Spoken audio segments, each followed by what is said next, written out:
우린 연약합니다. 주여 우린 넘어집니다. 주여 우린 넘어집니다. 오늘 하루 또 실수합니다. 주의 긍휼을 구하는 죄인입니다. 우리 주만 바라봅니다.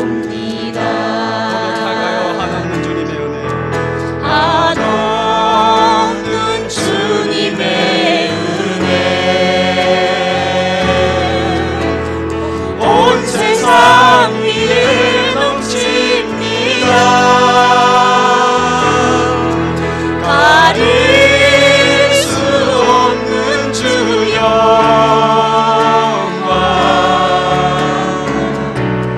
온 땅 위에 충만합니다.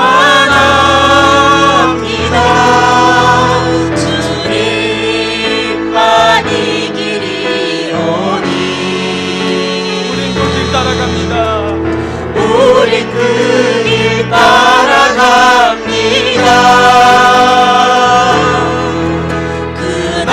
그날에 우린 이루시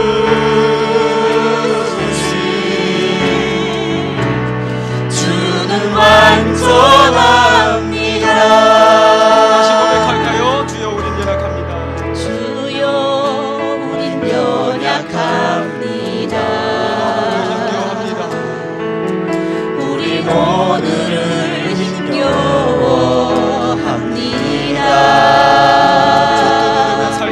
주뜻 이루며 살기에 부족합니다. 우린 연약합니다. 우리가 넘어질 수밖에 없는 연약한 존재입니다. 주여 우린 넘어집니다. 또 실수합니다. 오늘 하루도 또 실수합니다. 그래서 우리는 주의 긍휼을 구합니다. 주의 긍휼을 구하는 죄인입니다. 우리 주만 바라봅니다. 그래서 우리는 하나님 하나님의 은혜를 의지합니다. 한없는 주님의 은혜, 온 세상 위에 넘칩니다.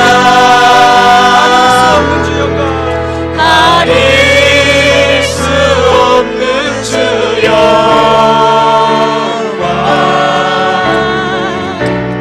온 땅 위에 충만합니다. 주님만이 길이오니 우린 그 길만 따라갑니다.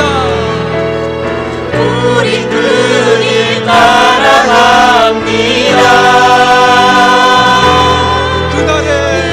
그날에 우린 이루시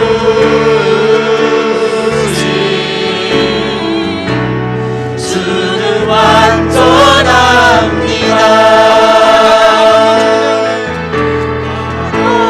없는 주님의 은혜, 온 세상 위에 넘칩니다. 온 세상 위에 넘칩니다. 가릴 수 없는 주 영광,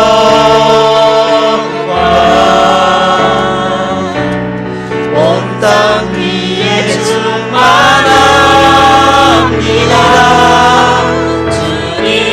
주님만이 길이오니 오직 우린 그 길만 따라가길 소망합니다. 우린 그 길 따라갑니다.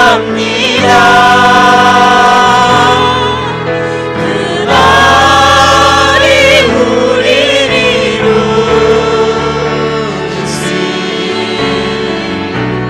주는 완전합니다.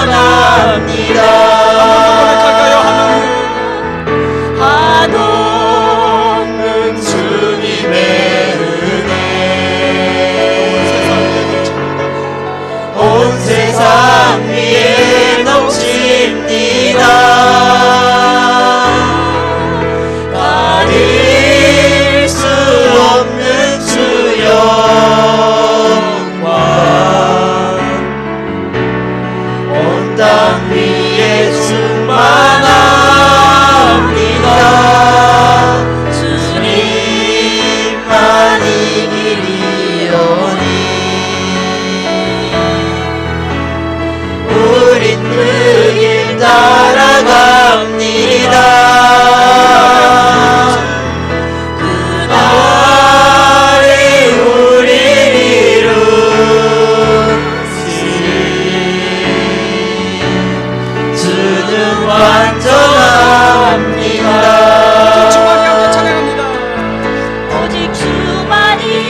산성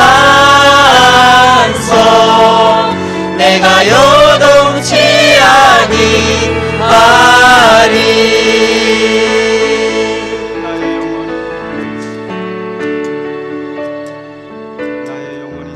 나의 영혼이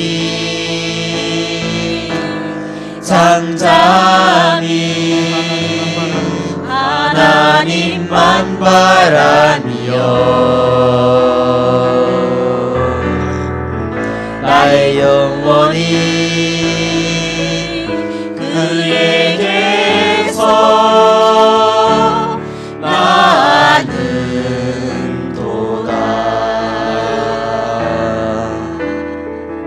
나의 영혼이 잠잠히 하나님만 바라라. 나의 소망이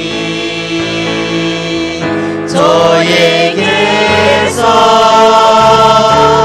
나는도다.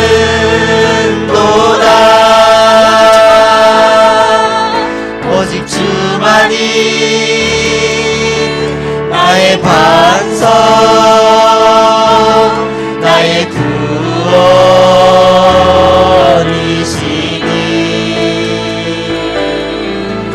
오직 주만이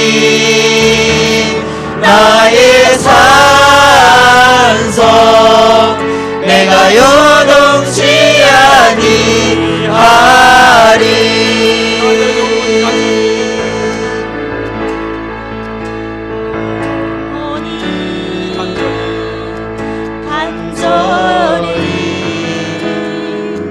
여호와를 갈망하며 나의 입술이 여호와를 찬양하리.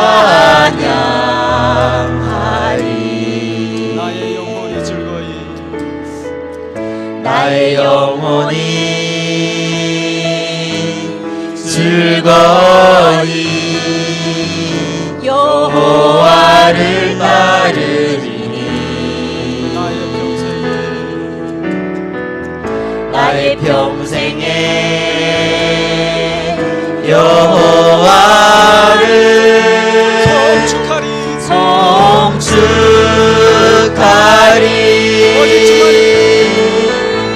오직 주만이 나의 반석 나의 요원이시니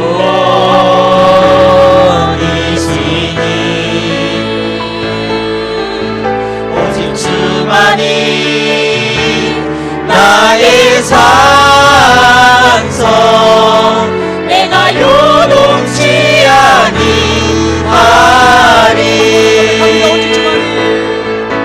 오직 주만이 나의 반석 나의 구원이시니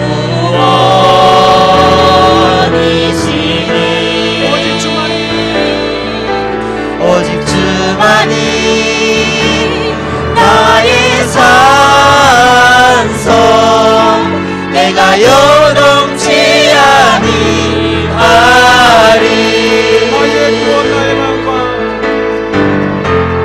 나의 구원 나의 영광 하나님께 있으니 내 힘의 안석과 피난처 되시네. 오직 주만이 나의 반석 나의 구원이시니 고백합니다. 오직 주만이 나의 산성 내가 요동치 아니하리. 오직 주만이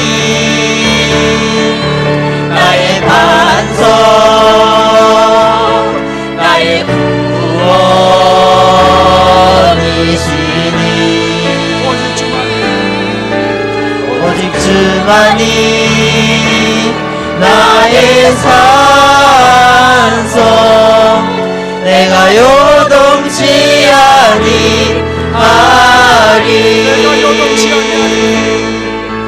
내가 요동치 아니하리 내가 요동치 아니하리.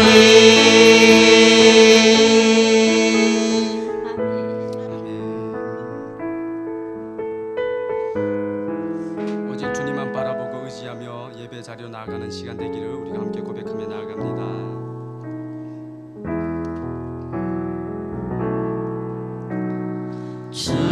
주의 보좌로 나아갈 때에 어떻게 나가야 할까? 나를 구원한 주의 십자가 그것을 믿으며 가네. 주의 보좌로 나아갈 때에 나 여전히 부족하나.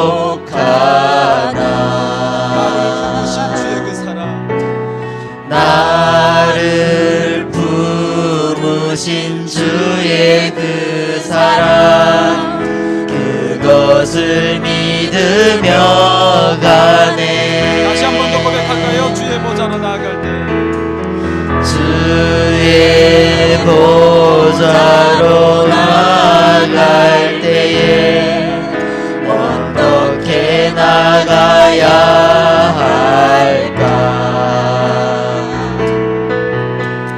나를 구원한 주의 십자가 그것을 믿으며 가네.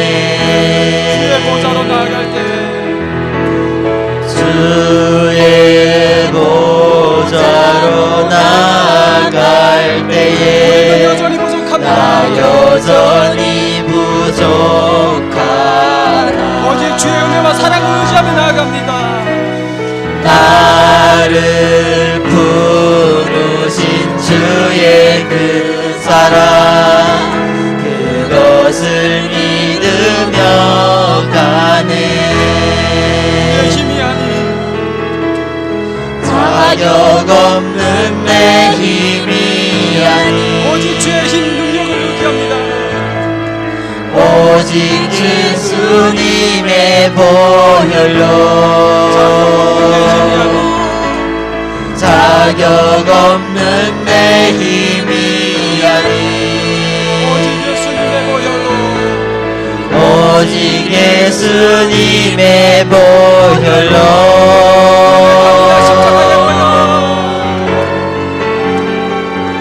십자가의 보혈 완전하신 사랑 힘입어 나아갑니다.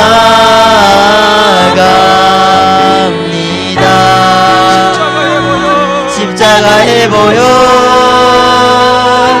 완전하신 사랑 힘입어 예배합니다.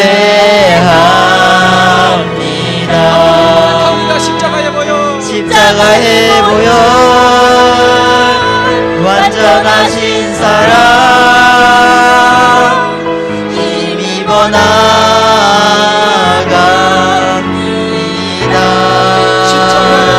십자가의 보혈 완전하신 사랑 힘입어 예배합니다.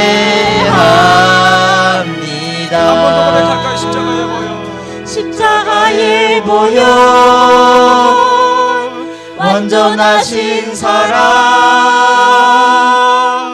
힘입어 나아갑니다.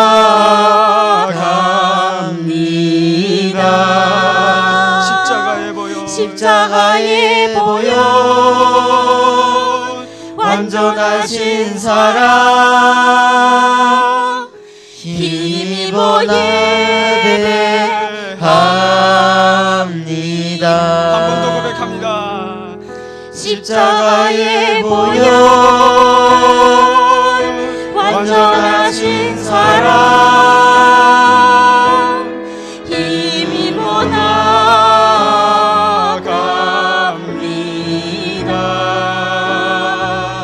십자가의 보혈 완전하신 사랑 힘입어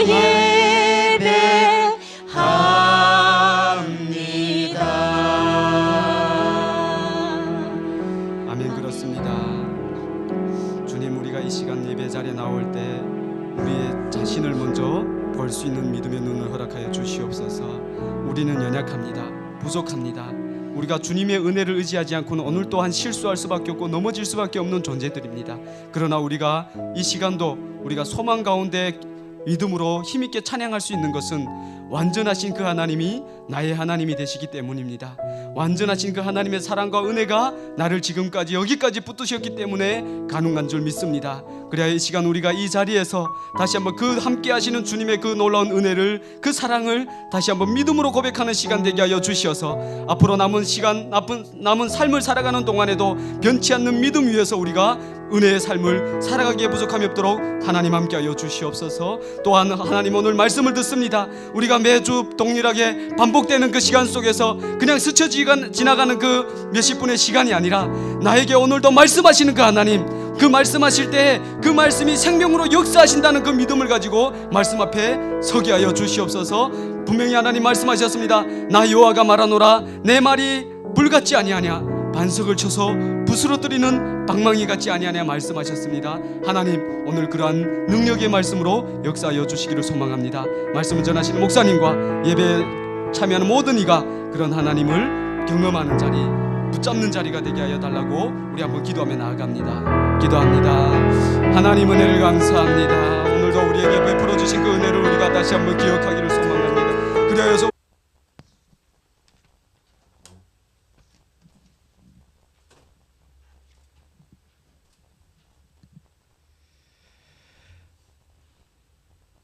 너는 내게 부르짖으라. 내가 내게 응답하겠고 내가 알지 못하는 크고 비밀한 일을 내게 보이리라. 거룩하시고 영화로우신 하나님 아버지, 아무 공로 없는 저희들에게 구속의 은총을 베푸시고 택하여 자녀로 삼아주신 하나님 아버지께 감사와 영광과 찬송을 돌려드립니다. 많은 사람들 가운데 부족한 저희들을 부르심은 하나님의 뜻을 이루게 하시려고 세워주신 줄 믿사오니 세상의 헛된 것을 바라보지 않게 하시고 오직 영원하신 하나님 나라의 소망을 두고 살아가게 하여 주시옵소서. 자비로우신 하나님 아버지, 주님께 영광 돌리며 살겠다고 다짐했던 지난 주간이었지만 하나님의 영광을 진토에 떨어뜨리게 한 일들이 얼마나 많은지 모릅니다. 불순종과 교만, 거짓과 이기심, 입술과 행위로 지은 모든 죄를 회개하오니 십자가의 보혈로 씻어 주시옵소서. 저희 속에 있는 모든 사악한 것과 질병과 어두움의 영은 다 소멸하여 주시고 상처는 깨끗이 치유되게 하시며 저의 마음을 주님의 사랑으로 채워 주시옵소서. 거듭난 새 생명으로 변화시켜 주시옵소서. 지난 일들에 매어 고민하고 슬퍼하지 않게 하시고 새로운 꿈과 소망으로 날마다 새롭게 하시어 복음의 일꾼들로 사명을 잘 감당하고 아름다운 열매로 하나님께 영광을 돌리게 하여 주시옵소서. 아멘. 이 시간 하나님의 말씀을 증거하실 강웅산 목사님에게 성령의 기름을 부으심이 충만케 하여 주시옵소서. 우리를 영원히 살리시려는 생명의 양식이 풍성한 말씀을 따라 새 힘을 얻게 풍성히 얻게 하시고 우리의 나아갈 바를 밝히 알게 하여 주시옵소서. 증거하시는 그 말씀을 통하여 오른편에 그물을 던지는 믿음을 얻게 하여 주시옵소서. 주님의 보좌 앞에 나와 머리 숙인 모든 성도들의 기도에 응답하심을 믿고 감사드립니다. 담대한 믿음과 간절한 마음으로 기도할 때 바다가 갈라지고 바위에서 샘이 터지며 여리고성이 무너지는 응답이 있게 하여 주시옵소서. 빈 그릇 같은 저희들의 심령을 은혜의 향기와 진리의 빛으로 채워 주시옵소서. 사랑해 주님, 새로운 한 주간을 또 맞이합니다. 인생의 아름다움을 자랑하나 그것은 풀과 꽃과 같이 시들고 맙니다. 주의 말씀은 생명이시니 그 말씀으로 한 주간의 삶을 풍요케 하여 주시옵소서. 그리고 주시는 그 기쁨이 샘물처럼 솟아나게 하여 주시옵소서. 저희들의 영혼의 강 같은 평화로 흐르게 하시고 행복의 물결이 주님을 노래하고 찬양하게 하여 주시옵소서. 기도하며 준비한 성가대 찬양을 받아주시고 예배를 위하여 수고하는 청지기들의 아름다운 헌신의 손길에 은혜를 더하여 주시옵소서. 부족하여 간구하지 못한 기도까지 모두 응답하여 주실 줄 믿사오며 우리의 죄를 대속하신 예수 그리스도의 이름으로 기도드립니다. 아멘.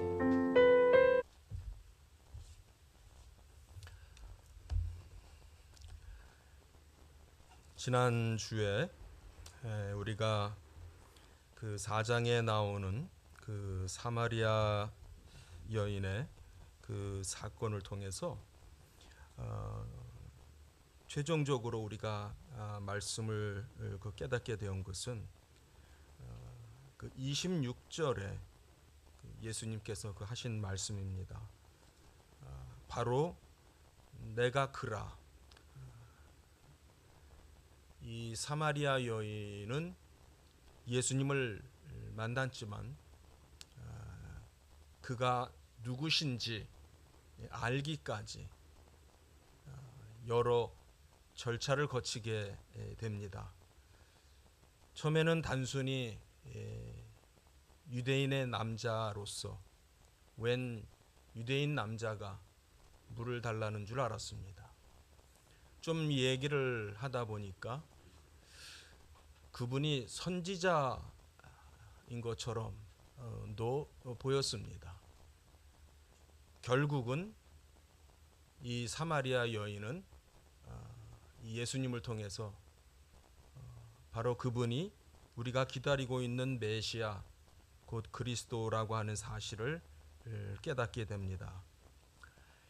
39절을 보게 되면은요, 여자의 말이 내가 행한 모든 것을 그가 내게 말하였다 증언함으로 그 사마리아 그 동네에 많은 사람들이 예수를 믿게 되었다라고 말합니다.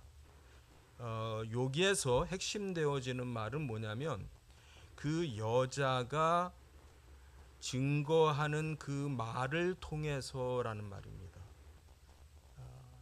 놀라운 변화가 있게 됩니다. 사마리아의 많은 사람들이 예수를 믿게 되었는데 어떻게 믿게 되었냐면은 이 여인이 증거하는 말을 통해서 로고스라고 하는 단어가 여기에서 사용이 됩니다.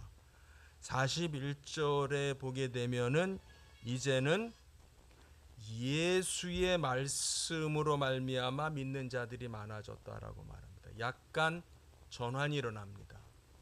여인의 말에서 여기에서는 예수의 말씀으로 그 강조가 넘어갑니다. 42절에는 그 사람들이 이렇게 말해요. 그 예수를 믿게 된 그 사마리아의 그 많은 사람들이 이 여자에게 말합니다. 이제 우리가 믿는 것은 더 이상 내 말로 인함이 아니고 내 말 때문에 아니고 이제는 우리가 직접 친히 그로부터 듣게 돼서다. 여기서 듣는다는 것, 즉 예수의 말씀을 우리가 직접 들어서 그가 세상의 구주인지를 우리가 알게 되었다라는 고백에 도달하게 됩니다. 엄청난 변화가 일어났습니다. 그런데 이 사마리아 성에 많은 사람들이 믿게 되는 과정 속에 하나님께서 뭘 사용을 하시냐면은 말, 증거, 말씀. 처음에는 이 여인이 동네에 들어가서 하는 말이 능력이 있었습니다. 그런데 이제 사마리아 사람들이 예수님을 직접 보게 되고 같이 있으면서 그로부터 직접 듣게 됩니다. 이제 예수의 말씀이 그들을 살리는 역사가 일어나게 됩니다. 놀랍게도 그들이 바로 이분이 세상의 구주인 줄을 알게 되었다.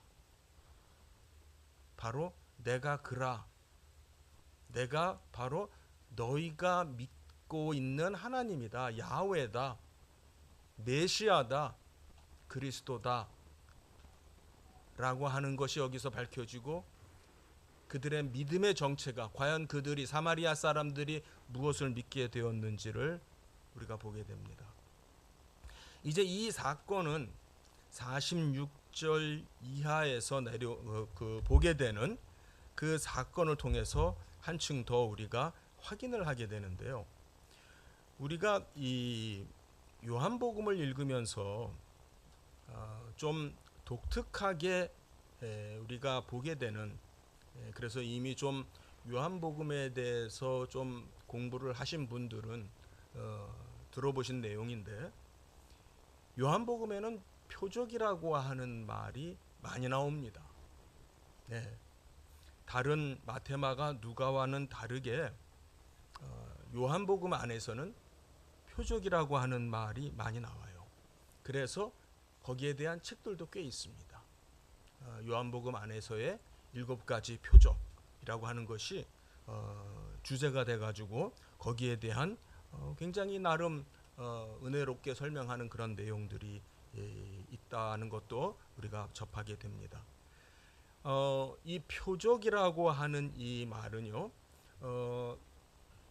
우리 성경에서는 같은 단어를 징조라고도 번역을 하기도 해요. 그래서 이 두 가지를 다 같은 의미로 우리가 간주를 할 수가 있는데, 표적은 기적이라고 하는 뜻이에요. 그 단어의 뜻은 영어로 하면은 사인입니다. 사인. 어떤 표적, 어떤 사인이 있느냐? 근데 그 의미는 기적의 의미고요.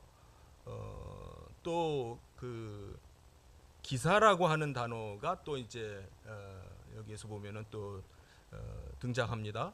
특별히 48절에 보면 예수님께서 하신 말씀이죠. 표적과 기사, 이런 말씀을 하셨는데, 기사는 역시 같은 의미로서 이적, 뭐 놀라운 일, 그런 의미로서 이해를 하면 되겠습니다. 요한복음에서는 이 표적이라고 하는 단어가 17번이나 등장하고요. 마태, 마가, 누가에서는 각기 한 반 정도 내지는 반에 못 미치는 그 정도로 등장을 하고요. 사도행전에서는 조금 더 많이 등장해서 한 12번 정도까지 등장을 합니다. 그런데 확실한 것은 요한복음에 정말 많이 나와요. 요한복음에서 17번까지, 제가 말하는 17번의 기준은 헬라어 단어로서의 기준이에요. 왜냐하면 이것이 표적이라고 번역될 수도 있고, 또 아까 말씀드린 대로 징조로서 번역이 될 수도 있습니다. 그래서 이 표적은 요한복음 안에서 자주 사용되어지는 단어인데, 왜 그럴까라고 하는 것을 우리가 한번 생각을 해볼 수 있습니다. 요한은 왜 이 단어를 즐겨 썼을까? 그리고 그 단어를 자주 사용을 함으로 인해서 그걸 통해서 요한이 어떤 그 목적하는 내지는 달성하고자 하는 바는 무엇일까? 그 효과는 무엇일까? 우리가 지금 4장까지 왔는데요. 여기까지 이제 우리가 읽은 이 4장까지 읽은 범위 안에서도 벌써 6번이나 등장을 해요. 뭐 굳이 확인을 안 해보겠습니다만은, 그 벌써 표적이라고 하는 단어가 많이 이미 사용이 됐습니다. 대체적으로 보면은요, 성경 안에서 표적이라고 하는 단어가 사용이 되어질 때에 부정적인 의미로 사용이 되는 경우가 많습니다. 하지만은 다 부정적인 것만은 아니고요. 긍정적으로도 그 사용이 되는데 솔직히 많지는 않습니다. 몇 경우에 긍정적으로도 사용이 되어지는데 우리 한번 마가복음 16장 17절 한번 찾아서 같이 볼까요? 마가복음 16장 17절 보시게 되면은요. 우리 찾으셨으면은 한 목소리로 읽겠습니다. 시작. 믿는 자들에게는 이런 표적이 따르리니 곧 그들이 내 이름으로 귀신을 쫓아내며 새 방언을 말하며 하면서 뭔가의 믿는 자들에게 나타나는 표적이다라고 해서 예수님이 말씀하신 겁니다. 그 다음에 우리 누가복음 2장 12절로 가겠습니다. 누가복음 2장 12절 가서 우리 같이 한번 읽을까요? 시작. 너희가 가서 강보에 쌓여 뉘어 있는 아기를 보리니 이것이 너희에게 표적이니라 하더니 그 위에 뉘어 있는 아기가 너희에게 표적이다라고 하는 말로 소개가 되고 있습니다. 그러니까 이런 경우에서는 이 표적이라고 하는 이 단어가 긍정적인 의미로서 사용을 하고 있습니다. 또 한 경우는 이제 사도행전에 들어가게 되면은 12번이나 등장한다고 했는데 찾지는 않겠습니다. 꽤 많이 등장하죠. 복음서 공간복음보다 마태마가 누가는 한 9번 정도가 아마 제일 많이 등장하는 횟수인 것 같은데 사도행전에서는 12번까지 등장하니까 비교적 많이 등장하는 거예요. 그때는 어떤 의미로 그 표적이라고 하는 단어가 쓰이냐면은 사도들의 능력을 입증하는 이들이 사도다. 즉 이 사도들이 예수님이 하시던 그 표적과 기사를 이 사도들이 행한다라고 하는 긍정적인 의미로서 등장을 합니다. 그래서 이렇게 긍정적인 의미로도 표적이 사용이 됩니다만은 우리가 주목을 하게 되는 것은 이 표적이라고 하는 단어가 이 복음서 안에서는 비교적 부정적인 의미로 예수님께서 사용하시는 경우가 많습니다. 좀 우리 찾아보겠습니다. 우리 마태복음으로 돌아가서 12장 39절을 한번 보겠습니다. 마태복음 12장 39절을 같이 한번 읽겠습니다. 시작. 예수께서 대답하여 이르시되 악하고 음란한 세대가 표적을 구하나 선지자 요나의 표적밖에는 보일 표적이 없느니라. 바로 이 세대가 악하고 음란한 세대라고 예수님을 말씀하시면서 그 세대가 구하는 게 뭐냐면 표적을 구한다라는 얘기를 합니다. 그러나 예수님은 내가 너희에게 보여줄 건 더 이상 없어. 이미 요나의 사건 우리가 다 알잖아. 요나의 표적. 그거밖에는 내가 보일 표적이 없다라고 말합니다. 우리 몇 장 넘겨서 16장 1절로 가겠습니다. 16장 1절 같이 읽죠. 시작. 바리새인과 사두개인들이 와서 예수를 시험하여 하늘로부터 오는 표적 보이기를 청하니. 표적을 보여달라. 뭔가 보여달라. 는 얘기를 합니다. 그 밑에 4절에 내려가면은 거의 같은 말씀을 예수님이 반복합니다. 악하고 음란한 세대가 표적을 구한다.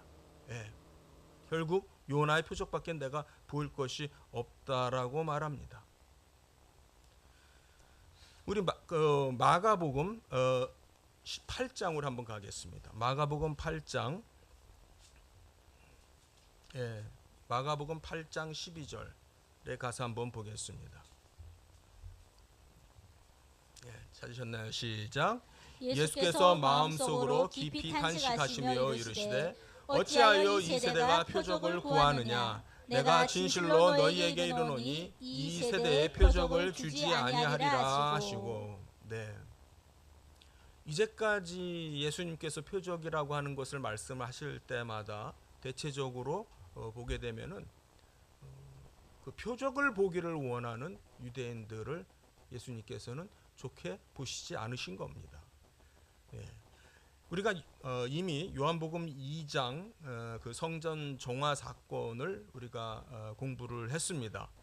그때 요한복음 2장 그 18절과 19절 그 문맥을 보게 되면은 유대인들이 그 예수님에 대해서 이런 기대감을 가졌던 것을 우리가 기억을 합니다.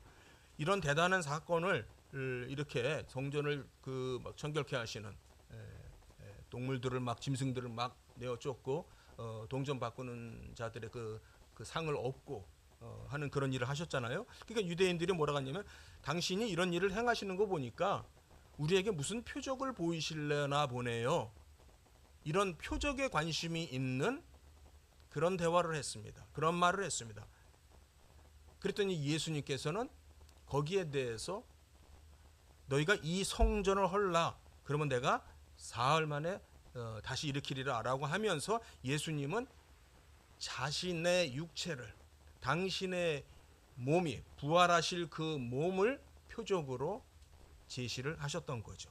그러니까는 예수님께서는 구약 성경에 나오는 요나 외에는 내가 보여줄 표적이 없고 그리고 또 다른 표적을 너희가 보기를 원한다면은 부활할 내 몸이 또 너희에게 보여질 표적이다 이런 식으로 말씀을 하신다라고 하는 겁니다.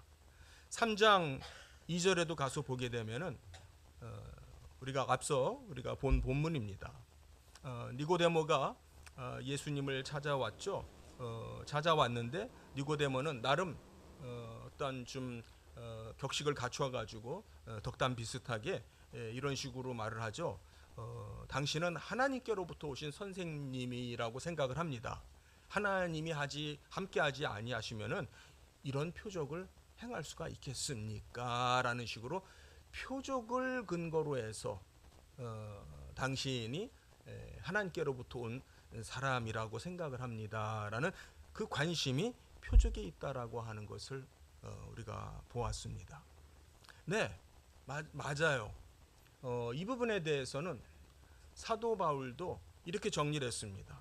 고린도전서 1장 22절 제가 그냥 읽겠습니다. 짧은 말이니까 고린도전서 1장 22절에 보면은요. 사도 바울이 뭐라 그러냐면은 유대인은 표적을 구하고 헬라인은 지혜를 찾으나. 그러니까 유대인들의 그 특징이 뭐냐? 습성이 뭐냐? 관심이 뭐냐? 표적을 보기를 원하는 거예요. 표적이라는 게 뭡니까? 눈에 보이는 걸 말하죠. 어떤 기사와 이적 다 좋습니다. 그런 것들을 말합니다마는 어쨌든 유대인들의 관심은 소위 그 표적이라고 하는 것을 보기를 원하는 것이 그들의 특징이다라고 어떻게 보면은 민족성이다 뭐 이렇게까지도 말할 수 있는 그것이 바로 바울이 그렇게 말을 했습니다. 여기에서 우리가 이제 앞으로도 요한복음을 계속 이제 공부해 나갈 건데 표적이라고 하는 단어가 계속 나올 겁니다.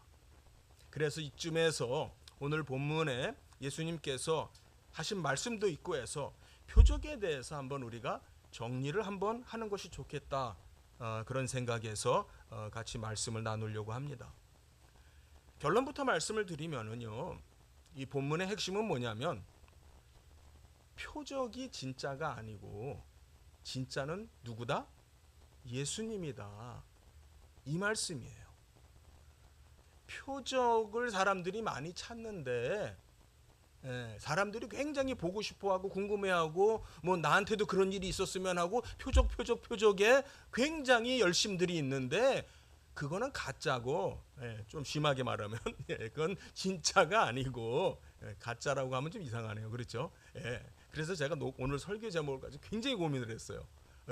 이렇게 했다가 바꾸고 저렇게 했다가 바꾸고 제가 우리 김건동 목사님한테도 한번 보냈다가 다시 바꿨어요.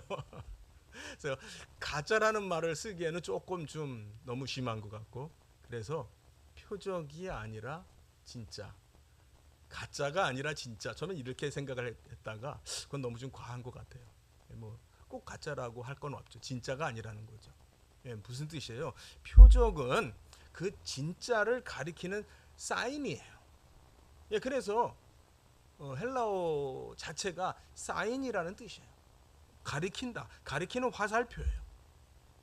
표지판 같은 거예요. 표지판을 아무리 화려하게 만들어놔도, 아무리 멋있게 만들어놔도, 또는 그것이 사건으로서 아무리 대단한 사건이라고 할지라도 그게 진짜는 아니죠. 그게 본론은 아니죠. 그것은 가리키는 화살표이고 뭔가를 상징하는 것이에요. 맞습니다. 예수님이 오셔서 많은 표적을 행했어요. 대단한 일들을 하셨어요. 문둥병자를 고치기도 하고, 귀신 들린 사람을 고쳐주시기도 하고, 무리를 걸으시기도 하고, 물고기 2마리와 보리떡 5개로 5,000명을 먹이기도 하고, 때로는 4,000명을 먹인 사건도 있고, 무엇보다도 놀라운 것은 죽은 사람을 살리신 경우도 여러 차례 있었고, 또 우리가 앞서서는 물로 포도주를 만드는 그러한 사건들도 있었고, 정말 이런 거 보면은 예수님 따라다닐 만 할 것 같아요. 예수님 따라다니면은 세상에 오늘처럼 텔레비가 있습니까? 뭐 인터넷이 있습니까? 신문이 있습니까? 뭐 책이 있습니까? 그저 사람들이 오다 가다가 지나가는 사람들이 들려주는 다른 동네 얘기, 옆 동네 얘기, 저 먼 세상 얘기 들려주는 게 굉장히 재밌는 엔터테인먼트였을 거예요. 그런데 예수님이 오셔서 뭐 이런 정말 스펙터클한 이런 일들을 막 행하시면은 볼거리가 있잖아요. 볼거리가 되잖아요. 얼마나 재밌는 일입니까? 얼마나 흥미로운 일입니까? 그러니까 유대인들은 이 표적에 꽂힌 거예요. 표적이 재밌는 거예요. 표적을 쫓아다니는 거예요. 오늘 본문 46절 이하에서는 그 신하의 그 아들이, 왕의 신하의 아들이 있었는데 이제 죽어가고 있다라고 얘기하고 있습니다. 거의 죽게 되었다라고 얘기하고 있습니다. 이 본문을 통해서도, 이 사건을 통해서도 결국 결론은 뭐냐, 한 가지예요. 결론은 뭐냐면 이 사건이 저자 요한을 통해서 이 요한복음 안에 기록이 되어진 이유는 뭐냐면 이 사건을 통해서 역시 예수님은 하나님이다. 이런 기적을, 이런 능력을 행하실 만한 분은 오직 하나님뿐이다라고 하는 거죠. 우리가 관심을 가져야 되는 것은 바로 그 부분이에요. 이 본문이 우리에게 말해주고 있는 그 내용은 뭐냐면 바로 예수가 여전히 하나님이십니다 라고 하는 겁니다. 한번 본문을 46절부터 보겠습니다. 예수님께서 다시 갈릴리 가나에 이르셨습니다. 이 가나는 전에 물로 포도주를 만드셨던 그곳이다 라고 되어 있습니다. 자세하게 또 친절하게 예수님이 다시 가나에 오셨다, 그리고 전에 그런 일을 하셨다라고 하는 얘기까지 해주십니다. 그런데 여기에 한 사람이 등장을 합니다. 왕의 신하라고 하는 인물이 등장을 합니다. 그의 아들이 있는데 그 아들은 어디냐면은 가버나움에 있습니다. 가버나움에서 병들어서 지금 죽기 직전에 죽어가고 있는 그런 상태에 있다라고 말을 합니다. 그러니까 두 곳이 이름 여기서 소개가 되고 있어요. 예수님은 지금 가나에 있고, 이 신하의 아들, 죽어가고 있는 이 신하의 아들은 어디 있냐면 가버나움에 있습니다. 그럼 가나에서 가버나움까지는 거리가 어느 정도 될까라는 궁금함이 생깁니다. 이런 건 요즘 너무 편하죠. 그냥 구글 하면은 답이 나와요. 몇 가지의 좀 차이가 있는 그런 그 정보가 있긴 한데, 제가 볼 때는 한 25km 정도에서 한 30km 정도 안 되는 그런 거리가 되는 것 같습니다. 지도를 놓고 직접 재봐도 뭐 한 그 정도가 대충 될 것 같아요. 뭐 그게 중요한 게 아니고 우리에게서 중요한 것은 그 당시에 걸어서 이동을 해야 되는, 뭐 어지간하게 뭐 말 타고서 뭐 급하게 갈 수도 있겠지만 대부분의 교통수단이 걸어 다니는 그러한 상황에서 25km면은 굉장히 먼 거리죠. 그렇죠. 거의 뭐 많이 보는 사람들 그런 기준을 따라도 한 20리, 뭐 20리가 뭐예요? 4kg가 10리니까는 한 80리가 되네요. 그렇게 되면은요. 예, 70리, 80리 길 되는 거죠. 그렇게 보면은요. 예, 아무리 적게 봐도 60리, 70리, 80리 되는 그런 거리인데, 이게 쉽게 말하면 이게 짧은 거리가 아니라는 거죠. 그런데 이 아버지가 가나에 있는 그 예수님에게, 자 봅니다. 예수께서 유대로부터 갈릴리로 오셨다는 것을 듣고 갔습니다. 아랬습니다. 청했습니다. 예. 오셔서 내 아들의 병을 고쳐 주소서. 내 아들이 거의 죽게 되었습니다. 이렇게 말합니다. 충분히 여기에서 이제 그 아들이 아들이라고 표현이 되다가 49절에 가서 그 아들 대신에 아이라고 하는 말이 나옵니다. 또 51절에 아이라고 하는 말이 나옵니다. 여기에서 이 아이라고 하는 것을 통해서 이 단어가 다른 단어가 등장하는 거예요. 이 아이라고 하는 단어를 통해서 대략 이 아이가 한 10살 정도, 그러니까 이 아이의 의미는 뭐냐면 아직 그 청소년이 아닌 사춘기에 들어가지 않은 그런 어린아이, 아주 어리게 볼 수도 있고요, 조금 커서 뭐 한 10살 전후의 아이 정도로 생각을 할 수가 있겠습니다. 그 아이가 이제 죽게 되었다라고 하는 겁니다. 죽어가고 있다라고 하는 겁니다. 그러니까 이 아버지의 마음에서는, 자녀를 둔 모든 부모님들의 마음은 같겠죠. 뭐 100리가 아니라 1000리라도 이 아이를, 내 아들을 살릴 수만 있다면 마다할 부모가 어디 있겠어요. 그냥 당장이라도 단숨에 쫓아가겠죠. 저 예수님만 만나면은 우리 아이를 살릴 수 있어. 예수님은 이런 표적을 늘 행하시고 다니셔.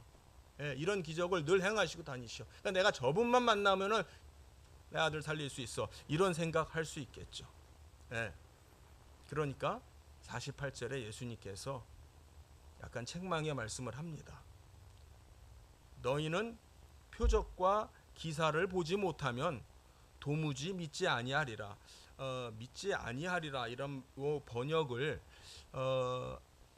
저는 이렇게 읽고 싶어요. 너희가 표적과 기사를 보지 못하면 도무지 믿지 못하는구나. 이 의미라고 저는 읽고 싶어요. 그러니까 믿지 아니하리라라고 하는 어떤 그 단정보다는 그들이 그렇다라고 하는 거예요. 믿으려고 하지 않는구나. 여기서 믿지 아니하리라, 그래서 너희들이 믿으려고 하지 않는구나. 보지 않고서는, 경험하지 않고서는, 직접 그걸 만져보지 않고서는 믿지 않으려고 하는구나. 그런 말씀을 하고 있습니다. 오늘날도 많은 그리스도인들이 그런 것 같아요. 예수님을 믿는다라고 하는 이 의미가, 또는 다르게 말하면, 저는 이 표현을 썩 좋아하지 않아서 학생들한테도 자주 얘기를 하는데, 예수를 믿는다는 말과 교회를 다닌다는 말이 저는 같은 말이라고 생각하지 않습니다. 많은 사람들이 교회를 다닙니다. 교회를 다니는데 과연 어떠한 이유에서, 어떤 목적에서, 어떤 동기에서 교회를 다니고 있는가? 늘 한결같지는, 늘 똑같지는 않다라는 생각을 하게 되고요. 또 제가 이런 얘기 자세하게 얘기 안 해도 여러분들도 공감하시라고 생각합니다. 많은 사람들은 예수를 찾는 것 같지만, 예수를 믿는 것 같지만은 오히려 그를 통해서 받게 되는 유익에 더 관심이 있는 것이 아닌가, 표적에 더 관심이 있는 것이 아닌가, 그런 생각을 하게 됩니다. 예수를 만나는 것보다 그를 통해서 내가 누리게 되는 그 표적, 그 유익, 여기에 더 많은 사람들이 관심을 갖는 것 같아요. 그걸 우리는 때로는요, 뭐라고 부르기도 하냐면, 그걸 체험이라고 부르기도 해요. 은혜라고 부르기도 합니다. 예수님께로부터 예수님이 주시는 거라고 생각하면서 내가 추구하는, 때로는 사모하는 그 자체가 과연 예수님인가? 그분이신가? 라고 하는 문제 다룰 수 있다라고 저는 생각을 해요. 혹시 그것이 대리만족이 아닌가? 이런 생각까지도 하게 되었습니다. 우리가 텔레비를 통해서 멋있는 이 자연 경관이나 또 상당히 유명한 그런 어떤 여행지 그런데 우리가 그 TV를 통해서 그 프로그램 속에서 접하게 됩니다. 정말 멋있다, 시원하다, 나도 한번 저기 가봤으면 좋겠다 하면서 굉장히 즐겁게 그 프로그램을 볼 수 있습니다. 하지만 그 프로그램에서 요즘은 뭐 흑백 TV도 아니고 칼라 TV고 그냥 칼라 TV가 아니라 그 화면이 얼마나 정말 살아있는 듯한 그런 느낌입니까? 그리고 대부분 가정의 TV가 이 화면이 크잖아요. 뭐 50몇 인치, 뭐 이제는 뭐 70몇 인치까지 이렇게 커지고 뭐 정말 요즘 그 텔레비에 선전 나오는 거 보면은 같이 텔레비를 보고 있던 개가 실물인 줄 알고 거기다가 웡웡 하고 그 짖는 그런 선전도 있더라고요. 정말 화면 자체가 너무나 깨끗하고 살아있는 듯한 실제인 것 같은 느낌을 줍니다. 그러나 아무리 그렇다라고 해도 그것은 실제가 아니죠. 그건 진짜가 아니죠. 마치 그것이 표적과 같은 겁니다. 아무리 대단했었어도, 아무리 그 장면이 아무리 대단하게 보이고 아무리 그 그림이 멋있게 보이는 것 같아도 표적은 표적일 뿐이지 표적은 진짜가 아닙니다. 이걸 우리가 알아야 돼요. 왜 요한복음에서 예수님을 소개하는 목적이 있는데 왜 표적이라고 하는 단어를 이렇게 어느 복음서보다도 많이 쓰면서 그것도 긍정적이지 않은 의미로 예수님은 사용을 하고 있는가? 그게 유대인들의 문제였고 그게 오늘날 많은 그리스도인의 문제라고 생각을 합니다. 교회를 다녀요. 예수님을 믿는다고 생각을 해요. 그런데 예수님보다는 표적에 관심 있는 사람들이 더 많습니다. 더 많다 그러면 제가 너무 심한 말이네요. 그런 사람들이 많은 것 같아요. 예수님을 쫓고 있습니까? 예수님을 믿습니까? 표적을 따라가고 있습니까?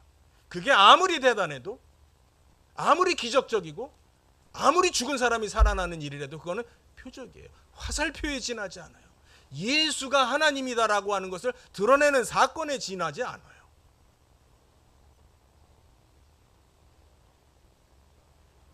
표적이 진짜일 수는 없습니다. 진짜를 대신할 수는 없습니다.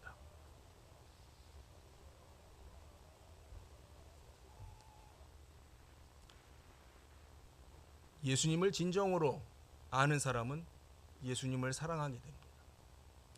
지난주에 제가 말씀을 드렸죠. 우리가 누구를 사랑한다. 예컨대 누구와 연애하는 그런 관계에 있다. 청춘 남녀가 그런 관계에 있을 때 그 사랑의 정도는 그 대상을 아는 정도와 같이 갑니다. 누구를 사랑하게 되는 것은 그 사람을 아는 만큼 또 아는 것이 곧 사랑으로 표현이 됩니다. 그런 의미에서 내가 예수를 직접적으로 알게 된다라고 하는 것은 너무나도 중요한 것이고 내가 예수 그리스도를 알기 때문에 그분을 사랑하게 되고요. 사랑하는 자가 그분을 위해서 헌신하게 되는 거예요. 사랑하기 때문에 그분의 관심이 내 관심이 되는 거겠죠. 여기에 50절에 보면은 반전이 있습니다. 예수께서 이르시되 가라 내 아들이 살아 있다. 그렇게 말하니까 그 사람이 예수께서 하신 말씀을 믿고 갔다라고 되어 있습니다. 이 표현 자체가 굉장히 의도적인 표현이에요. 예수님이 하신 말씀을 믿었다라고 표현되고 있습니다. 말씀을 믿는 믿음, 말씀을 믿는다는 것, 그것이 오늘 제가 여러분에게 이 사건을 통해서, 특별히 4장 사마리아 동네에서 일어났던 그 사건과 또 지금 이 가나에서 일어나고 있는 이 사건을 같이 연결지어서 생각을 할 때 말씀을 믿는다라고 하는 이 자체를 제가 여러분에게 좀 강조해서 말씀드리고 싶어요. 우리 로마서 10장 17절 한번 같이 읽어볼까요? 좀 찾아보죠. 로마서 10장 17절 말씀.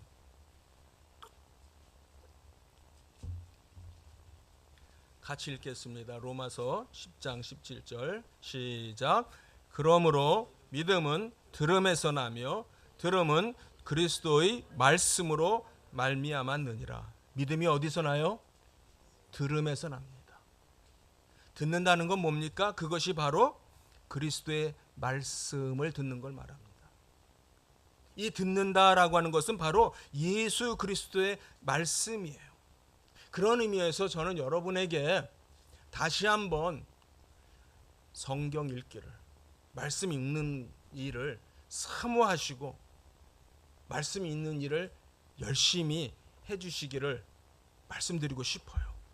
이게 무슨 말이냐면요, 그냥 성경 읽기가 그냥 재밌어지는 거예요. 왜요? 내가 사랑하는 분의 음성을 듣고 싶으니까. 내가 사랑하는 분이 예수니까 그분의 말씀을 읽고 싶은 거예요. 시간이 없어서 한자리에 앉아서 많이 읽지는 못할 수 있습니다. 시간이 허락하는 대로 몇 장이라도 읽으시고 또 그분이 기억이 나시면은 또 돌아와서 계속해서 또 읽으시고 라고 하는 그 마음이 사랑하는 마음 아니겠습니까? 여러분들 하나님의 말씀을 얼마나 사모하세요? 이거 뭐 맨날 듣는 그 얘기입니까? 아니죠. 여러분이 부부 사이에서도 그래요. 정말 그냥 뭐 내가 몇십 년 전에 알아서 사랑해서 결혼했던 그 사람의 선에서 머물러 있다면은 참 곤란한 얘기겠죠. 아무리 몇십 년이 지나도 내 아내를 사랑하는, 내 남편을 사랑하는 그 사랑의 마음이 늘 새로워질 수 있기를 축복을 드립니다. 저도 마찬가지고요. 사랑하기 때문에 자꾸 안부를 묻고 어떻게 지냈냐고 묻고, 특히 이제 저 같은 경우는 떨어져 있으니까 더욱 그래요. 매일 전화해서 뭐 똑같은 얘기, 일상인데도 늘 리포트를 들어요. 저도 뭐 얘기를 해주고 그러면서 같이 늘 기도를 해요. 전화상이지만 같이 늘 기도를 해요. 예수님에 대해서도 마찬가지인 것 같아요. 그분의 소리를 듣고, 음성을 듣고 그분의 말씀을 읽는다는 것 자체가 뭐냐면 그분을 사랑하기 때문에 그래요. 사랑하기 때문에 더 그분을 알기를 사모하는 마음이 있기 때문에. 그렇다면 여기에서 여러분들 무슨 일이 일어나는지 아세요? 오늘 이 본문이, 이 사건이 무엇과 연결이 되어 있냐면은 예수님의 말씀을 믿었더니 어떤 사건이 일어났냐면 아들이 살아난 거예요. 생명을 말합니다. 이분이 하나님이시기 때문에 하나님의 말씀을 믿었더니 생명이 되는 거예요. 우리에게 생명이 되는 거예요. 이것이 우리가 믿어야 될 내용입니다. 이 표적, 이 사건의 의미가 뭡니까? 예수가 생명이라는 거예요. 예수가 생명이라는 거예요. 요한복음 20장 29절에 도마가 그 예수님이 부활하신 다음에 이제 자기는 빠졌을 때 예수님이 나타나셨잖아요. 예수님이 나타났다고 하니까 도마가 그런다고요. 내가 그 손의 못자국을 보고 옆구리에 손을 넣어보지 않고서는 믿지 않겠다. 예. 그렇게 얘기했습니다. 그랬더니 예수님께서 나타나셔서 내 손을 내 옆구리에 넣어봐라 그렇게 말합니다. 그리고 믿음 없는 자가 되지 말고 믿는 자가 되라. 그러니까 그렇게 해서라도 네가 못 믿겠으면 네 손을 옆구리에 넣어서 확인을 해보고라도, 즉 네가 표적을 봐서라도 믿을 수 있으면은, 그게 사실 표적의 목적이었어요.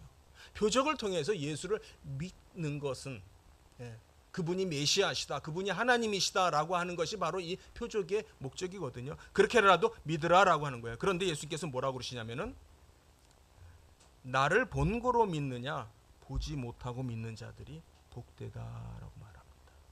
아멘. 우리는 예수님의 몸을 직접 보지는 못했습니다. 그러나 우리에게는 무엇이 있습니까? 말씀이 있습니다. 성경이 있습니다. 이 성경은, 이 말씀은 표적보다도 더 위대한 거예요. 여러분이 표적을 보고 싶으세요? 표적보다 더 좋은 게 있어요. 이게 말씀이에요. 표적을 봐야 믿겠느냐? 표적 안 보고도 믿는 사람이 복되다. 하나님의 말씀을 믿으시기 바랍니다. 예수 그리스도의 말씀을 사랑하시기 바랍니다. 예수님의 말씀을, 이 성경 말씀을 읽을 때에 여러분의 마음이 예수님을 사랑하고 있다라고 하는 그 사랑을 스스로 확인하시는 여러분들 되시기 바라겠습니다. 예수님을 사랑하게 되면은요, 이 말씀을 사모하게 되고, 그렇기 때문에 이건 굉장히 높은 차원인데요. 예수님을 사랑하게 되면요, 예수님의 지체인 이웃, 성도들을 사랑하고 섬기시게 돼요. 우리가 진정으로 예수를 사랑하게 되면요, 북한 선교의 사명을 우리가 취하게 될 겁니다. 그것을 우리의 사명으로 우리가 삼고 그것을 위해서 우리가 살게 될 겁니다. 예수를 사랑하기 때문에. 미안합니다 이렇게 표현해서, 저는 여러분들이 북에서 오셨다고 해서 다시 복음 들고 가실 거라고 생각 안 해요. 누가 가겠습니까? 예수를 사랑하는 사람만 갑니다. 여기 살아보니까 여기가 훨씬 더 좋아요. 그러니까 여기에 남기를 원하지 다시 절로 안 가려고 하는 것이 일반적인 사람의 마음입니다. 그걸 나무라기도 어려워요. 누가 사명자가 되겠습니까? 누가 복음을 들고 가겠습니까? 예수를 사랑하는 사람들만. 예수를 사랑하는 사람. 예수를 믿는 자들에게는 죽음이 변하여 생명이 되는 놀라운 능력이 있게 되는 줄 믿습니다. 사랑하는 성도님들, 표적보다는 진짜를 사랑하시는 여러분들 되시기를 축복드립니다. 기도하겠습니다. 하나님, 오늘도 말씀을 통해서 예수 그리스도를 보게 하시니 감사를 드립니다. 하나님, 우리의 시선이 표적보다는 표적의 주체가 되시고 진짜가 되시는 예수 그리스도를 바라보게 하시고 예수 그리스도를 사모하고 사랑하는 우리 모두 되게 하여 주시옵소서. 귀한 은혜를 감사하며 예수님의 이름으로 기도합니다. 아멘.